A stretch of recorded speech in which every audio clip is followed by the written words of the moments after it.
Assalamualaikum warahmatullahi wabarakatuh. Saya Nur Abirah binti Jaafar, pemegang kad matrik 17 DIB 21F10115 dari kelas DIB 1B. Pertama sekali, pengertian murtad. Dalam menjawab persoalan ini, kedua-dua perkataan ini daripada bahasa Arab, di mana ridah lebih menunjukkan kepada masdar sedangkan murtad kepada isim fa'il. Secara terperinci, saya nyatakan seperti berikut. Dibahagikan definisi ini kepada dua bahagian, iaitu dari segi bahasa dan juga istilah. Dari segi bahasa, murtad atau ridah dalam bahasa Arab merupakan isim masdar daripada perkataan irtada yang tadu irtidadan yang membawa maksud beralih daripada sesuatu kepada sesuatu yang lain. Ibn Faris dalam kitabnya Mu'jam al-Muqayis al-Lughah berkata, asal perkataan ini radadal, iaitu memberi maksud kembali kepada sesuatu, dan dinamakan murtad kerana seseorang itu kembalikan jiwanya kepada kufur. Atas asas inilah murtad nama bagi yang kembali kepada kufur. Dari segi istilah undang-undang Islam pula, murtad ialah beralih daripada memeluk Islam kepada memeluk agama lain atau anutan yang lain. Perkataan murtad merupakan isim fa'il kepada pelaku murtad. Walaupun begitu, penulis tidaklah membezakan sangat antara pengertian murtad dan juga ridah. Assalamualaikum warahmatullahi wabarakatuh. Saya Siti Nurbaiki Ismail, pemegang kad matrik 17 DIB 21F1011. Hari ini saya akan menerangkan tentang perkara yang menyebabkan murtad. Perkara yang menyebabkan murtad yang pertama, melalui perkataan atau ucapan dan kata-kata. Murtad boleh berlaku dengan perkataan atau ucapan dan kata-kata jika seseorang itu menolak hukum-hukum Islam dan prinsip-prinsip ajaran Islam, seperti contoh menghina Allah dan Nabi Muhammad SAW dan nabi-nabi lain. Selain itu, contoh-contoh lain juga ialah seperti mengingkari wajib mengeluarkan zakat, mengingkari solat sunat 5 waktu. Begitu juga jika seseorang Islam menghalalkan apa yang diharamkan oleh Allah dan Rasul-Rasulnya, seperti contoh, menghalalkan minum arak dan mengharamkan perkahwinan. Sikap ini boleh menjadikan seseorang itu murtad. Seterusnya, perkara yang menyebabkan murtad yang kedua, melalui perbuatan atau tingkah laku. Murtad juga boleh berlaku sekiranya kita melakukan perkara yang membatalkan iman kita, sebagai contoh, menyembah berhala, bulan, matahari dan manusia. Begitu juga yang meninggalkan solat fardu dan puasa Ramadan dan mengatakan ini tidak wajib. Ia boleh menjadi murtad kerana mengingkari salah satu perkara wajib yang setiap Muslim tahu. Tapi sekiranya dia percaya bahawa puasa dan sembahyang itu adalah wajib, maka ia tidak dijatuhkan murtad. Itu juga perbuatan yang mempersendakan agama seperti mencampakkan Al-Quran di tempat-tempat yang kotor. Ketiga, perkara yang menyebabkan murtad boleh melalui akidah atau niat. Melalui akidah dan niat akan berlaku apabila seseorang Islam mengingkari di dalam hatinya mengenai kebenaran ajaran Islam.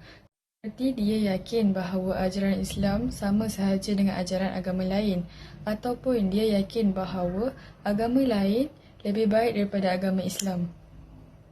Itu juga yang merasakan Allah itu bersifat lemah dan tidak berkuasa.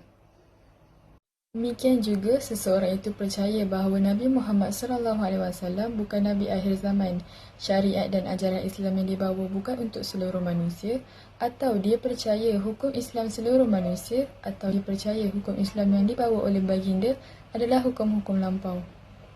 Assalamualaikum warahmatullahi wabarakatuh. Nama saya Muhammad Iqbal bin Rosman, bernombor matrik 17 DIB 21F1009 dan saya dari kelas DIB 1B. Pada hari ini, saya akan menerangkan dengan lebih jelas mengenai kesan murtad. Kesan buruk murtad kepada individu yang pertama, mengakibatkan rosaknya akidah seseorang. Yang kedua, akan menyebabkan minda seseorang itu tertutup. Yang ketiga, kehidupan seseorang itu menjadi tidak stabil. Yang keempat, ia akan dimurkai oleh Allah SWT. Yang kelima, seseorang itu akan mendapat azab yang pedih di akhirat kelak. Kesan buruk murtad kepada masyarakat pula, ia akan menyebabkan keruntuhan institusi kekeluargaan. Yang kedua, ia akan menggugat perpaduan antara kaum di sesebuah negara. Yang ketiga, berlakunya keganasan antara kaum di sesebuah negara. Kesan buruk murtad terhadap negara pula. Yang pertama, negara menjadi mundur. Yang kedua, politik dan ekonomi menjadi tidak stabil.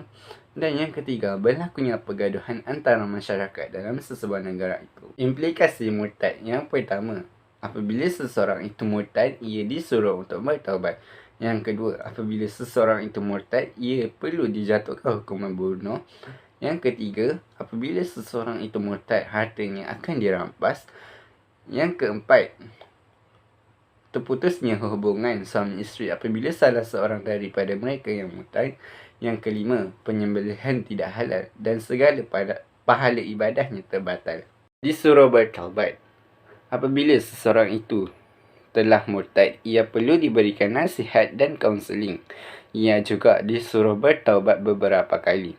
Namun, jika ia tidak mahu, ia perlu dibunuh. Akan tetapi, apabila seseorang itu telah sedar untuk bertaubat, maka taubatnya akan diterima oleh Allah SWT. Dengan mereka perlu untuk mengucap kalimah syahadah. Dijatuhkan hukuman bunuh. Apabila ia telah murtad, ia tidak mahu bertaubat setelah dinasihatkan, maka dia harus dihukum bunuh melalui cara memancung lehernya. Dirampas hartanya. Apabila seseorang itu murtad, harta milik seseorang itu akan dirampas dari miliknya dan ia akan diletakkan di bawah pengawasan ketua negara atau wakilnya. Namun, jika ia bertaubat, hartanya akan dikembalikan kepada dirinya semula. Terputusnya hubungan suami isteri. Apabila seseorang itu murtad, ia akan dianggap sebagai orang mati dan akan menyebabkan pernikahannya terbatal jika salah seorang suami atau isteri murtad. Namun, jika ia bertaubat dalam masa iddah si isteri, ia dikira seperti asal. Maksudnya, pernikahan mereka tidak terbatal. Namun, jika tidak bertaubat dalam waktu iddah, pernikahannya dikira terbatal juga. Penyembelihan tidak halal dan ibadahnya terbatal. Apabila seseorang itu murtad, penyembelihan tidak halal dan haram dimakan, ia disamakan seperti orang kafir. Pahala amalan soleh dan atau pahala ibadah yang dikerjakan oleh ia selama ini akan dianggap sia-sia saja. Namun, sekiranya ia bertaubat, ia perlu menggantikan amalan-amalan ibadat tersebut seperti solat, puasa dan zakat. Sekian, terima kasih. Nama saya Nur Syafiqah binti Nur Ziham. Saya pemengangkat Matrix 17 DIB 21F1013. Langkah-langkah mencegah gejala murtad. Pada bahagian ini dicadangkan beberapa kaedah mengatasi gejala murtad kepada skop yang lebih kecil, iaitu hukuman mati, peranan individu, peranan kerajaan, peranan golongan ulama dan intelektual, dan juga membentuk pandangan umum. Hukuman mati. Mengikut jumhur ulama, kesalahan murtad boleh dikategorikan dalam kesalahan hudud yang terdapat dalam sistem perundangan Islam. Kesalahan hudud bererti kesalahan yang boleh dihukum dengan hukuman hudud. Secara asalnya, hukuman yang dijatuhkan kepada orang yang murtad ialah dibunuh. Ini berdasarkan kepada hujah dan dalil hadis Nabi SAW yang bermaksud, sesiapa yang menukar agamanya murtad, maka bunuhlah dia. Hukuman wajib dikenakan kepada semua penjenayah murtad sama ada lelaki ataupun perempuan, tua ataupun muda tanpa sebarang perbezaan. Ini merupakan pendapat jumhur ulama kecuali Imam Abu Hanifah yang mengecualikan orang perempuan yang murtad daripada dibunuh. Sebaliknya, orang itu harus digesa supaya bertaubat dan kembali semula kepada jalan Islam. Sekiranya tetap enggan berbuat demikian, maka dipenjarakannya sehingga mati. Menurut Imam Al-Syafi'i, seorang yang murtad terlebih dahulu diminta bertaubat dan kembali kepada Islam dalam tempoh 3 hari. Jika tetap enggan bertaubat, maka barulah dijatuhkan hukuman bunuh bersesuaian dengan hadis Nabi tersebut. Peranan individu.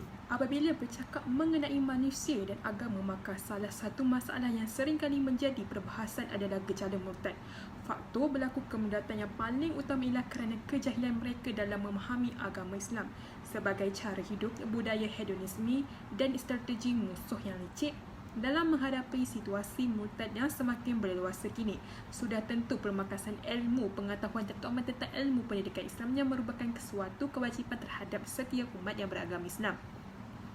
pendidikan Islam adalah suatu perkara yang difardukan ke atas seseorang Muslim untuk diterima dan dipelajari.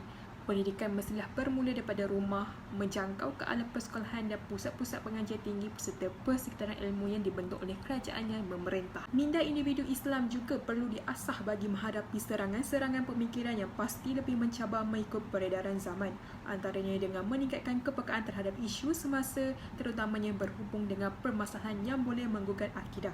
Ia bertujuan agar golongan individu yang mempunyai pendidikan tinggi mampu menjadi ejen perubahan masyarakat sekaligus sebagai juri bicara umat. Di peringkat akar umbi, Persatuan perlulah digalak sebagai salah satu medium dakwah dan berkongsi ilmu terutamanya agama. Mendesak pihak kerajaan mengambil sikap serius. Sesungguhnya pihak berkuasa agama negeri dan mahkamah syariah mempunyai autoriti tersendiri dalam usaha menangani masalah murtad. Antaranya penguatkuasaan, pemantauan, khidmat, nasihat dan sebagainya. Walau bagaimanapun mereka mempunyai keterbatasan tertentu disebabkan Akta Undang-Undang di Malaysia yang mendaulatkan perlembagaan Malaysia melebihi undang-undang lain termasuk undang-undang Islam. Jika sesuatu undang-undang tersebut bertentangan dengan perlembagaan persekutuan, maka bahagian bertentangan akan terbatal. Kerajaan juga perlu bertindak memerangi ridah ini sehingga ia ke peringkat akar umbi agar generasi akan datang memandang persoalan murtad sebagai sesuatu yang serius. Ini kerana pihak kerajaan, misalnya pihak berkuasa agama negeri, mempunyai banyak ruang jika mereka mempunyai kemahuan. Contohnya dalam kes ajaran sesat seperti Ayah Pin di Batu 13, Hulu Besut Terengganu yang telah menyebabkan banyak kes murtad berlaku kepada pengikut-pengikutnya. Dalam hal ini, pihak berkuasa agama Terengganu terlalu berhati-hati dan lembah dalam menangani isu ini. Mungkin juga kerana pertalian politik ketua ajaran sesat ini dengan pemimpin-pemimpin politik Terengganu. Oleh itu, pihak berkuasa seperti kerajaan perlulah memainkan peranan dengan lebih menyeluruh secara aktif agar umat Islam di Malaysia terutamanya tidak terus terjebak dalam gejala murtad ini. Peranan golongan ulama dan intelektual. Golongan ulama perlu memainkan peranan yang lebih sinergi dalam mendidik dan memberi kefahaman kepada generasi baru berkaitan bahaya gejala merosakkan akidah ini, terutamanya gejala murtad kini, agar mereka lebih berwaspada dengannya. Golongan ini juga perlu turut bekerjasama dengan agensi-agensi Islam dalam memurnikan pemikiran umat Islam yang menyeleweng, terutama tentang salah faham yang berlaku terhadap agama Islam hari ini. Segala perancangan jahat kumpulan kufar ini terhadap umat Islam perlu dibongkar hingga ke akar umbi dan didedahkan kepada masyarakat supaya masyarakat mengetahui dan waspada terhadap dakwah disiapkan oleh mereka. Membentuk pandangan umum. Membentuk pandangan umum adalah salah satu kaedah yang boleh memberi kesedaran kepada masyarakat hari ini tentang bahayanya gejala ini, masalah murtad ini. Dengan meletakkan isu murtad ini sebagai isu yang besar, ianya membolehkan masyarakat bercakap mengenainya, merasa faham implikasi murtad, merasa terpanggil untuk mencegah murtad dan merasa bertanggungjawab untuk menangani isu murtad ini secara bersepadu ataupun secara peribadi. Pandangan masyarakat perlulah dipugar dengan lingkungan skala yang luas dan meratai segenap kehidupan serta sosial. Kesimpulan, seperti umum mengetahui, gejala murtad adalah salah satu penyakit yang membawa kemudaratan kepada agama Islam. Jika diibaratkan Islam itu sebagai manusia, maka murtad boleh dianggap sebagai toksik dalam tubuh badan. Toksik yang terkumpul di dalam badan sekiranya dibiarkan akan menjadi sel kanser yang berkembang biak, seterusnya menjadi barah dan akhirnya akan menjadi penyebab ajalnya manusia. Begitulah gejala murtad yang berlaku pada hari ini, yang bermula daripada kes-kes yang terpencil apabila diibaratkan tanpa sebarang tindakan pencegahan. Akhirnya ia akan menjadi duri dalam daging yang tidak mustahil pada masa akan datang. Ia akan mengancam umat Islam, terutama di Malaysia. Usaha untuk memurtadkan orang Islam tidak pernah berakhir. Justru ini umat Islam perlulah sentiasa berjaga-jaga cegah murtad sebelum ia menjadi lebih berleluasa dan bertambah bahaya. Sekian, terima kasih.